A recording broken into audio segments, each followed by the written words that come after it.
Europe 1, le club de l'été. Eva Rock. Lise Pressac et Marion Sauveur, notre invité. Journaliste, sa voix est une musique. Il revient du bout du monde où il a passé des vacances ensoleillées vu sa mine et son parcours pourrait se résumer en ces quelques sons. 5, 4, 3, 2, 1. François Mitterrand est élu président de la République.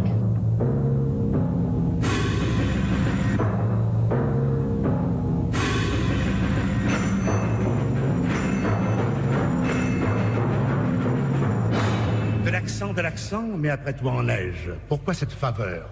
Pourquoi ce privilège? Et si je vous disais après tout, gens du Nord, que c'est vous qui pour nous semblez l'avoir très fort?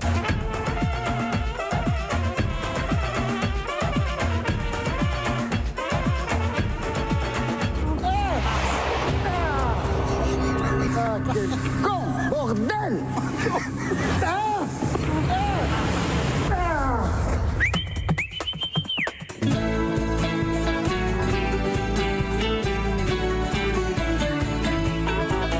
Triste de vous quitter. Et je me permettrai juste de citer deux personnes, Michel Denisot, qui est un type extraordinaire avec lequel j'ai passé de très belles années, et Ariane Massenet, qui est une fille que j'ai beaucoup aimée. Et j'ai commencé en me disant que j'étais triste, mais en même temps, vous m'avez donné tellement de choses que je m'en vais le cœur léger et plein de bons souvenirs. I see trees of green, red roses too. Bonjour Jean-Michel Apathy. Comment allez-vous? Très bien. La bande de son m'a fait rire et puis le petit passage sur le grand journal m'a un peu ému. Alors, on détecte tous ces sons ensemble. On est d'abord très heureux et très heureuse de vous retrouver dans ce studio. J'aurais pu mettre aussi un son de l'émission que vous avez animée pendant un an avec Maxime Switek dans ce même lieu, entre midi et 14h, mais il fallait faire un choix, hein, vous comprenez bien. Je comprends. Alors, qu'est-ce que vous avez entendu dans vos oreilles?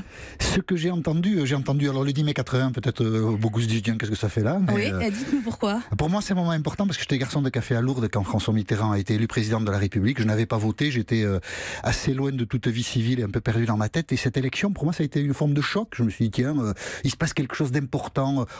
En fait, mais j'ai analysé ça des années après, je ne suis pas très bon dans l'analyse, mais en fait, je me suis dit à cette seconde-là, mais vraiment, pour moi, ça a été un choc. En fait, je me suis dit, tiens, on peut reconstruire quelque chose, on peut recommencer quelque chose. Des changements peuvent intervenir, pas tant au niveau d'un pays que pour moi, parce que j'étais un peu paumé à ce moment-là. Et donc, pour moi, c'est vraiment une date repère. Après, je sais pas, dans l'ordre, oui, il y a le grand journal, il y a... Le grand journal qui a été, une aventure en télé qui vous a plu. Oui, j'ai rencontré beaucoup de gens formidables, j'ai vécu des situations assez extraordinaires. Oui. C'est un très grand souvenir pour moi, professionnel, et puis humain aussi. Et puis, il y avait, Fernandel sur les accents, ça c'est toujours marrant, ce sketch-là, parce que c'est vrai que pour les gens du Sud, ce sont les gens du Nord qui ont un accent et pas l'inverse. Voilà, on le dit pas assez souvent. Puis pas deux, trois autres choses là que j'oublie à l'instant. On a entendu le Club de la Presse d'Europe 1. Oui. Ça a été une émission que vous écoutiez quand vous étiez plus jeune? Non, justement. Ce que j'ai pu raconter à propos du Club de la Presse, c'est la chose suivante. J'étais au Pays Basque et je mettais le Club de la Presse. J'ai dû le faire des centaines de fois et à chaque fois le résultat était le même, donc c'était idiot. Je mettais la station Europe 1, j'entendais le début du générique et comme il n'y avait pas de relais assez puissant, ça déclinait, j'entendais plus rien. Et j'ai dû faire ça des dimanches soirs, mais un nombre incalculable de fois et je rouspétais chaque fois. Et ça n'a jamais fonctionné. Et jamais. Et ça n'a jamais fonctionné parce que ça ne pouvait pas fonctionner. On a entendu aussi le générique de 30 millions d'amis. C'est quoi cette histoire? Alors 30 millions d'amis. Quand je suis arrivé à Paris, donc il y a un peu plus de 30 ans maintenant, je voulais faire du journalisme politique et rien d'autre. Mais comme je ne connaissais personne et qu'il fallait bien manger, j'ai frappé à différentes portes, j'ai cherché à faire des piges, tout ça, et je suis arrivé au magazine écrit de 30 millions d'amis pour lequel je suis devenu un spécialiste du cocker. Et donc, il y a dans les archives de 30 millions d'amis des papiers que j'ai signés sur les cockers et d'autres choses. Et je suis sûre que c'était une super expérience. Mais oui, parce qu'on rencontre toujours des gens formidables, des fois un peu barrés. Il y en avait un qui avait un gros poisson qui s'appelait Jojo le Gourami. Il lui donnait à manger du camembert tous les matins et il s'étonnait que son poisson soit devenu gros. Je ne sais pas si des diététiciennes des poissons se sont penchés sur la question. On rencontre toujours des gens des gens attachants, un peu fêlés quelquefois, donc c'est des rencontres dont on se souvient, bien sûr.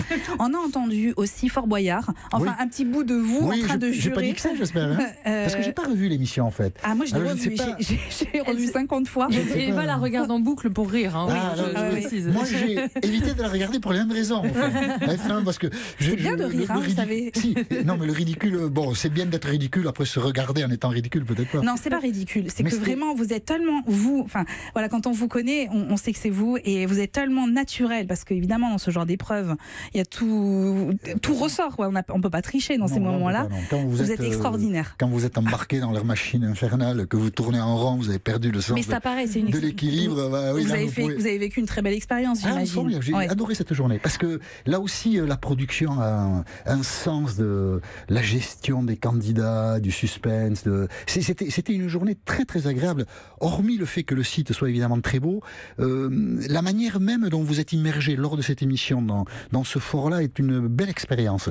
Et comme je n'aurais jamais imaginé pouvoir être un jour candidat à Fort Boyard, j'ai vraiment pris uniquement les bons côtés parce que les mauvais côtés, voilà, il y en a eu aussi, mais on les a oubliés. Mais non, il n'y en a pas. Et musicalement, on a entendu la bande originale de Underground, le film de Costa Rica. Oui. Je crois que c'est un film que vous aimez beaucoup. Oui, alors j'ai fait avec d'autres films une expérience que je n'ai pas fait avec Underground, c'est-à-dire qu'il y a des films que j'ai beaucoup aimés, que j'ai revus, et c'est toujours une erreur. Underground, je l'ai vu une seule fois quand il est sorti en 1995. C'est un film sur la parabole du communisme, c'est-à-dire le mensonge qu'était le communisme. C'est un film dans mon souvenir, parce que voilà, il y a plus de 20 ans que je l'ai vu maintenant. Oui, 20, hein. C'est un film habité, un film très fort, un film dynamique, un film optimiste aussi, parce que il montre à côté de Salopard des gens qui le sont beaucoup moins. C'est un film qui m'a beaucoup marqué parce que moi j'ai été beaucoup préoccupé par la question du communisme. J'ai suivi le Parti communiste professionnellement. La question le rapport qu'a la politique avec la vérité, le mensonge est une question toujours intéressante à creuser. Et le communisme, c'était un tel mensonge que c'est sans doute l'idéologie, puisqu'il y a eu des expérimentations réelles du communisme, c'est l'idéologie qui, de ce point de vue, est la plus passionnante à regarder. Donc ce film-là a rencontré chez moi un écho très profond, et j'étais dans un restaurant en Grèce l'année dernière, et je vois rentrer un type dans le restaurant, c'était Kusturica. Et j'ai été le voir. Avec sa carrure, il y a beaucoup de gens avec lui, il s'assoit, et j'ai été lui dire, il ne me connaît pas Kusturica, j'ai été lui dire vraiment, ce que vous avez fait en cinéma formel, alors Underground, et j'ai rarement eu l'occasion d'emmerder autant quelqu'un en lui disant ça. Alors, bon, je lui dis, voilà, il vaut mieux rester avec son petit monde à soi et pas forcément le confronter avec d'autres, et notamment avec Emir Kusturica, qui est quand même un cinéaste extraordinaire. On a également entendu Louis Armstrong parce que vous aimez beaucoup le jazz. Oui, j'aime le jazz, oui, depuis des années 50 et 60. Europe 1.